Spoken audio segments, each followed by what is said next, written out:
never liked hide and seek, but that summer at my grandmother's farmhouse, I had no choice. My cousins loved it. The old place was big, full of creaky doors, drafty rooms, and long hallways that seemed to stretch forever. To them, it was the perfect playground. To me, it felt like the house was watching. One humid evening, after dinner, we decided to play in the dark.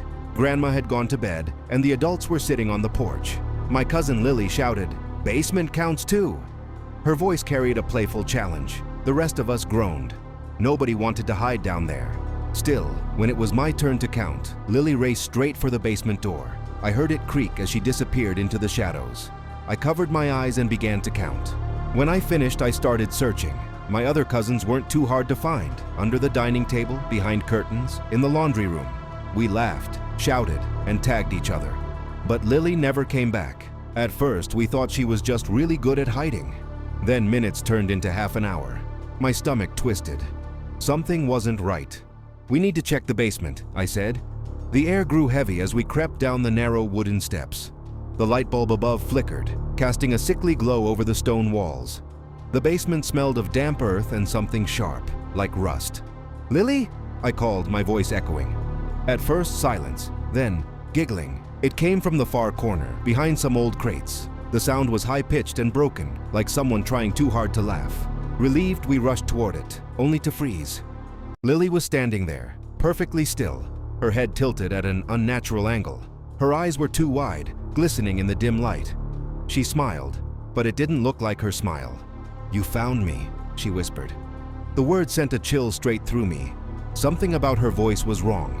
It was soft but hollow, as if echoing from somewhere deeper than her throat. "Come on," I said nervously. "Game's over." But she didn't move. Instead, she pointed toward the crates and whispered again. "I'm still hiding." Confused, I stepped closer. Her eyes followed me, unblinking. Then I saw it. Tiny bare feet sticking out from behind the crates. Slowly, we pulled the crates aside, and there she was. The real Lily, curled up, her face pale, and her eyes filled with tears. She gasped when she saw us. "Don't let it touch me!" she cried. We spun back around, but the thing that looked like Lily was gone. Only the damp, cold air remained. We carried the real Lily upstairs, shaking and crying. She clung to us, insisting she never laughed, never spoke, never moved from behind those crates. She said something came down after her. She heard it breathing, felt it circling, but she never dared to look. That night, none of us slept. Every time the floor creaked or the wind moaned through the windows, I thought of those wide, glassy eyes and that broken whisper. "You found me." The adults didn't believe us, of course. They said we imagined it.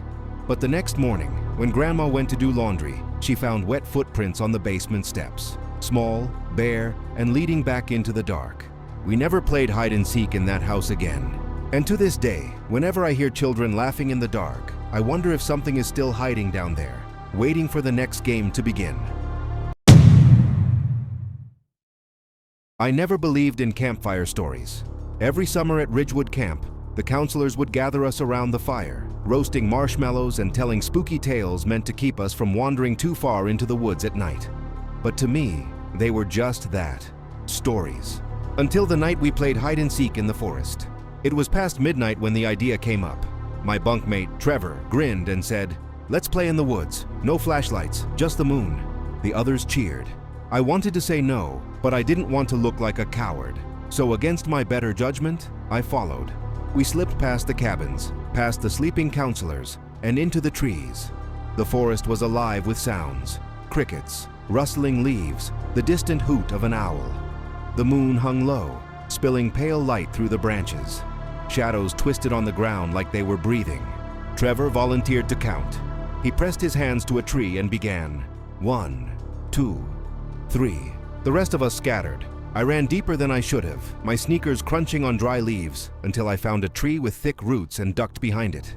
My heart pounded in my ears. The air smelled of pine and damp earth. I crouched low, hugging my knees, listening. "Ready or not, here I come." Trevor's voice echoed through the forest. At first it was fun. I heard the others whispering, giggling, trying not to be found. But soon, the forest grew too quiet, the kind of silence that presses in on your skin. Then I heard footsteps, slow, heavy, crunching leaves. I held my breath, waiting to hear Trevor call out. But he didn't. The steps passed by my hiding spot.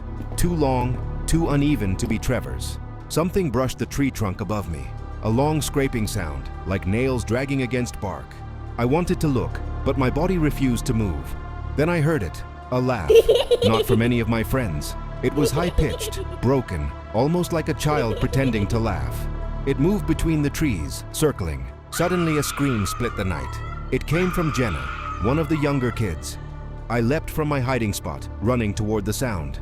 I found her trembling by a fallen log, tears streaking her face. "It touched me," she sobbed. "Something touched my hair." Trevor came crashing through the trees, pale and out of breath. "I didn't find her," he said quickly, shaking his head. "I was counting. I swear." One by one, the rest of the group gathered, drawn by Jenna's scream.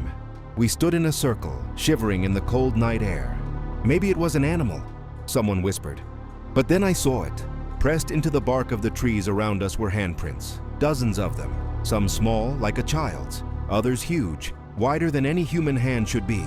They were deep, as if burned into the wood. The laughter came again, this time from all directions. We bolted. No one cared about the game anymore. We tore through the forest, branches whipping our faces, lungs burning. I could feel something behind us, moving fast, its steps shaking the ground. We burst out of the tree line, stumbling toward the cabins. The safety lights glared down, harsh and bright. We collapsed in the dirt, gasping, too afraid to look back. When the counselors found us, we told them everything. They didn't believe us, of course. They said it was our imagination, stirred up by ghost stories. But the next morning, they found the handprints, not just on the trees where we had been hiding, but all around the camp. Pressed deep into the wood of the cabins, across the dining hall walls, even on the doors of our bunks. That summer, 3 kids were pulled from camp early. Their parents didn't give reasons. The rest of us just stopped talking about it. I never went back to Ridgewood. Even now, years later, when I walk through the woods, I sometimes hear it again. The crunch of leaves behind me, the broken laughter in the dark. And I remember the handprints, always the handprints. The Harringtons had barely finished unpacking when the children discovered the mirror. It stood in the upstairs hallway, tall and antique, with an ornate silver frame dulled by years of tarnish. Unlike the other furniture left behind by the previous owners, this mirror looked as though it belonged to the house itself. At first, it was just a curiosity. But soon, the children, 8-year-old Daniel and his younger sister Sophie, turned it into part of their games. Their favorite was hide and seek. "Not it!" Sophie shouted one afternoon, darting down the hall. Daniel sighed, covering his eyes as he began to count. By the time he reached 20, Sophie had vanished. He searched the usual spots, under beds, behind curtains, inside closets, nothing. Finally, frustrated, Daniel trudged toward the hallway mirror. That was when he heard it, a faint giggle coming from behind the glass. He froze, staring at the mirror's surface. Sophie's reflection stood there, grinning, though the real hallway behind him was empty. The reflection raised its hand and pressed it against the glass. Daniel whispered, "Sophie?" A tiny hand touched his shoulder from behind. He jumped. The real Sophie stood there, eyes wide. "Found me," she laughed. Daniel turned back. The reflection was gone. That night, he told their parents. Mr. and Mrs. Harrington dismissed it as imagination. Moving into a new house could play tricks on kids, they said. But Daniel couldn't shake the image of that reflection, smiling where it shouldn't. The next day they played again. This time, Sophie hid first. Daniel counted quickly, determined to catch her trick. He checked the mirror immediately, and there she was again, inside it. She waved. "Sophie, I can see you," he said, pressing his hand to the glass. The reflection smiled wider, teeth too many for her small mouth. Then it pointed downward, toward the floor of the reflected hallway. Daniel leaned closer. Beneath the reflection's feet, a crack had formed in the mirrored world, spreading like a spiderweb. Through the crack, darkness pulsed, shifting as if something alive moved beneath it. Behind him, Sophie shouted, "You didn't find me yet?" from inside a bedroom. That evening, while the parents argued about unpacking boxes, the children whispered about what they had seen. Sophie admitted she'd felt pulled toward the mirror when she hid near it, like something wanted her inside. That night, Daniel woke to a sound, soft tapping, like fingernails on glass. He sat up, heart racing. The hallway was dark except for the faint glow of the moon. The mirror stood at the end, tall and silent. Tap, tap, tap. Something moved behind the glass. He inched closer, every step heavy. In the reflection, he saw himself, but it wasn't him. The other Daniel stood there, smiling with hollow eyes. Beside him was another Sophie, her head tilted too far, her mouth stretched unnaturally wide. Then the tapping grew louder, desperate, as if dozens of hands were slamming against the inside of the glass. Shadows pressed against the surface, faces appearing and vanishing, distorted versions of the children, of strangers, all grinning. Daniel screamed. His parents rushed out of their room, demanding answers. But when they looked, the mirror was normal again, showing only their pale, frightened faces. The Harringtons decided the children were too wound up. They banned games in the hallway, covered the mirror with a sheet, and scolded Daniel for frightening Sophie. But the mirror didn't stay quiet. The next afternoon, while their mother napped, Sophie crept toward it. Daniel found her tugging at the sheet, whispering, "They want me to play." He yanked her away. "No, it's not a game." Sophie's eyes welled with tears. "But she says I'll win if I hide with her." Daniel felt ice run through his veins. That night, the sheet was gone. Their parents swore they hadn't touched it. The mirror stood bare, reflecting the moonlight. In its surface, Daniel saw the other Sophie again, beckoning. He tried to run, to call his parents, but Sophie's small hand slipped from his. He turned in time to see her pressing her palm against the glass. Her reflection did the same. The house erupted in chaos. Police searched, neighbors helped, but Sophie was never found. Daniel knew the truth, though no one would believe him. Days later, when he finally dared to look into the mirror again, he saw her. Sophie, inside, her face pale, her hands pressed against the glass. Behind her, the other children smiled in the dark, their eyes glowing faintly. She opened her mouth, but no sound came. The last thing Daniel saw before he ran was her reflection raising a finger to her lips, shushing him, as if to say the game wasn't over. The rain was relentless that night, hammering against the shattered windows of the old building. The abandoned asylum loomed over the edge of town like a scar left behind by history. It was a place whispered about in half-joking dares, but nobody ever dared to linger after sundown. Yet tonight, a group of friends, Maya, Jordan, Chris, and Evelyn, stood in its shadow, flashlights clutched tightly. What began as a harmless idea had spiraled into a dare none of them wanted to back out from.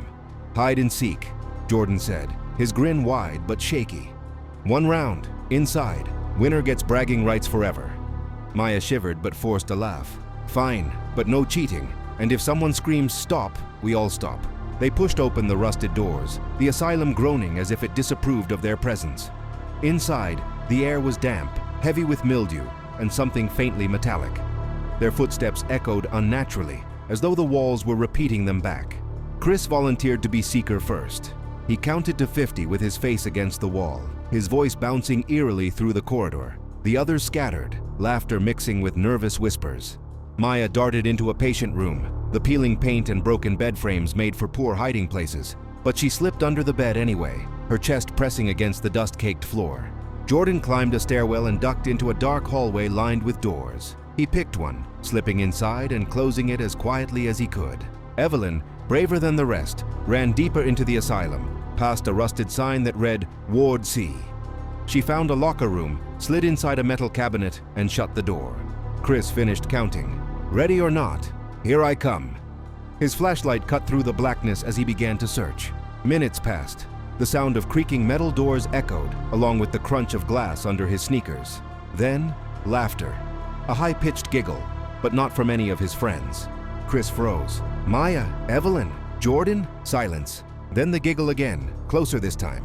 Maya, under the bed, heard it too. Her breath caught in her throat. That laugh didn't belong to anyone she knew. It was too shrill, too gleeful. She clamped her hands over her mouth, praying Chris would find her soon. Evelyn inside the locker felt the cabinet shift, as though someone was dragging their fingers along the metal. The sound screeched, nails against steel, until it stopped directly at her hiding place. She could hear breathing on the other side. Jordan crouched in his room upstairs, flashlight turned off. The door creaked open slowly, though he hadn't touched it. A soft whisper slithered into the darkness. "Found you." Jordan bolted, his flashlight flicking on as he ran down the hallway. But the corridor seemed longer than before, stretching endlessly. Every door he passed was wide open, and inside each, he glimpsed pale faces peeking out. Blank, expressionless, all watching him.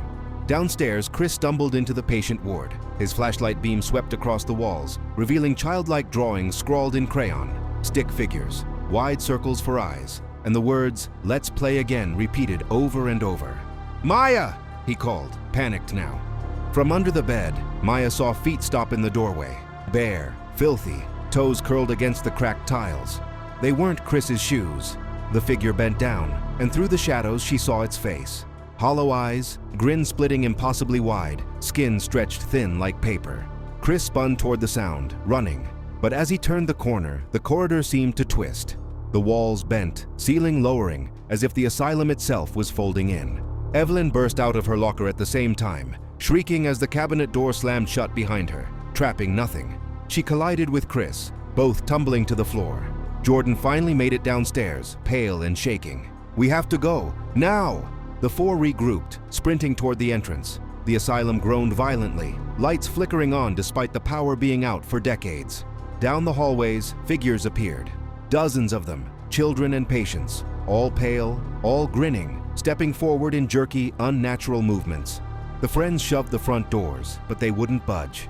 Behind them, the whispers grew louder. "Found you? Found you? Found you!"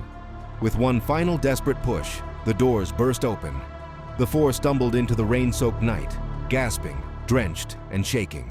When they turned back, the asylum was silent and still, its broken windows dark. Nobody said a word as they ran back to town. But later that night, when Maya lay in bed, she heard the same giggle under her bed.